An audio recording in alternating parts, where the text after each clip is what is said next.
Hello, and welcome to the Weird Waves podcast. My name is Taylor, and this is a bonus episode.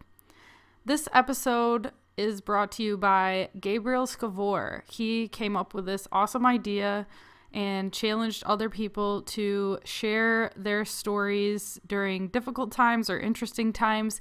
And I think we're going to call this series Stories of Solace, just interesting stories to share with other people, not a full-on interview. We will be releasing them periodically, and as often or as little as people send them to us, we will post them. We will still be continuing with our regular episodes every Monday, same as usual, but I just think that I really liked the idea that Gabe gave us to just kind of have something new and different during this kind of weird time. So I really hope that you enjoy this story. It's a pretty good listen. Hey Taylor, this is Gabriel, your guest from episode 20 of your Weird Waves podcast. Wanted to leave you a message and wish you and Andre well during this time of uncertainty as we all navigate the developing situation surrounding the coronavirus pandemic. If you want to create a bonus episode out of this, go for it. It's going to be a little long. Today is day one of what may or may not be a temporary unemployment for me. I am, or was, cafe manager, and we've been shut down by the city of Chicago until at least March 30th. I applied for, Illinois unemployment for some relief, so we'll see what happens. There are also some crowdfunding things that I can take part of, but I am in a fortunate place, and even if this stretches on for longer, my wife and I will be okay. But the reason I'm leaving you this message is in case you wanted to post something positive for your listeners. And when I lived in Big Sur, I experienced several disaster-related events, and one of those feels pretty similar to what a lot of us are going through right now. Although, in that case, we weren't isolated from each other, but we were isolated largely, from the rest of the world. In March, April of 2011, Highway 1, which is the only way in and out of Big Sur, it closed on both sides of us for an entire month. To the south, huge piece of the highway sloughed off in several places after a storm, and that closed the road on that side. And then to the north, huge piece of the highway, which is actually just north of that big bridge they always show in the driving and promo scenes on Big Little Lies. Big part of that road fell into the ocean. And that north side of the closure, it had a small kind of like 2-person wide path to walk across. And early on when officials really weren't paying attention, some of us called friends to pick us up on the other side, like, what we call the town side of the highway, so that we could fill like rolling suitcases with like groceries and supplies to, get us through this closure. And a buddy of mine and I, we took the opportunity to head to San Francisco for an afternoon show. And it was actually at the bottom of the hill on Sunday, March 20th. That's when the show was. And the reason it's a vivid memory is because when my buddy and I crossed, we were covered head to toe in rain gear. And we had waterproofed our rolling suitcases with garbage bags and duct tape. And then we had to walk like a mile in this driving rain past where the road fell to where our buddy was picking us up on the other side. And then, after the show, after we got our supplies and groceries, when we went back, I was rolling my month's worth of food, along Highway 1, and we were going to get picked up on the island side of Big Sur. And my buddy, along with his food, he was carrying a 40-pound Marantz stereo that was like from the 1970s that we had picked up off Craigslist from a guy in Oakland because my buddy's other receiver like crapped out like a week before the roads all slid. And yeah, while we were out of work for about a month, just a little bit over a month, I did a ton of writing, surfed a lot of empty waves, skated the highway, which was empty of cars, and we just hung out with friends and made meals and just connected.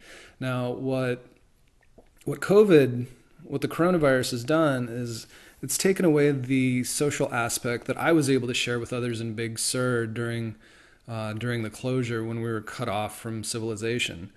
But like what isn't going to do this time is it's not going to take my ability away of being creative with my time and like being productive. Now, I was listening to Joey Diaz's podcast, The Church of What's Happening Now. He's a pretty well-known stand-up comic if you don't know him already. And he said in his latest podcast, right now we're all in prison. So start doing your push-ups, reading, figuring out how you're going to make your life better, even if it's already great. Start figuring out how you're going to make your life better when all of this is over. And it is hard to see right now that this time is a gift because of the potential for huge numbers of people who could get sick, will have to suffer. And because some people, a lot of people have already died, and there's a potential for a lot of people to die from this. But we all have to control, what we can. And all we can control at this point is choosing to be productive within the walls we're confined to or not. And we should be getting waves, actually. So that's a bright spot. We should be getting waves at Montrose this Saturday, Sunday. And because it feels safe to be in the water, I'll probably paddle out both days. And in all likelihood, probably not going to cross paths with anybody. And, just like most of the time, the lineup's probably going to be empty unless my buddy Dan comes with me, paddles out. But, it would be really, really nice to see, a handful of us Chicago surfers sharing waves if anyone's able to make it out. And on my one last thing, on my Facebook page, I quote unquote assigned everyone who's going to read that post to write a 500-word fictional short story, and I set a due date for March 31st, and that's the day after the city of Chicago is going to let restaurant workers like me back to their jobs. And the prompt of the story that I set is the freedoms forced exile brings. And if any of your listeners, if you end up publishing this, if anyone wants to take part in this exercise, please do. And do this not for me, but for yourselves. The story can be about the current state of affairs, something in the past, something in the future. It can be first person, third person, it can be any format, about anything, just as long as it's fictional, 500 words. And if you do decide to do this exercise, draw upon the emotions that we're all sharing and what you're personally going through.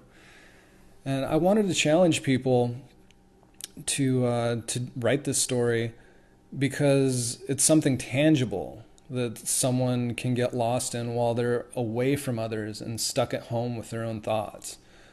And I've been writing for a really long time, and I can say from experience that it's really, really fun to get lost in like the absurdity or the humor or the sadness or all of the above when writing a piece of fiction. And if anyone does this, they'll have a souvenir in the end, kind of like a timestamp of sorts from a weird wave that life is sending us right now. So yeah, I'll end my message here. I hope to see you and Andre again soon. And if you do decide to post this as a bonus episode, I hope all your listeners are keeping the stoke alive in whatever way they can. Peace, y'all. Be well. And that was a bonus episode. I really hope that you guys liked it. Hopefully it's the first of a few of these interesting stories of Solace series that we'll be doing during this time.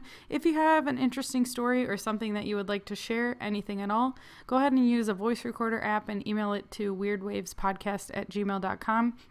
And just all of you, take care of yourselves. Wash your hands, check up on your neighbors, check up on your parents. And if you're feeling lonely or you just need someone to talk to, reach out to us on Instagram, reach out to us on email or anything like that. We'd be more than happy to talk to you. You're not alone during this time. I know it's scary, but if we all just keep checking on each other and sharing interesting stories and thoughts, then we'll get through this tough time. Stay safe, guys.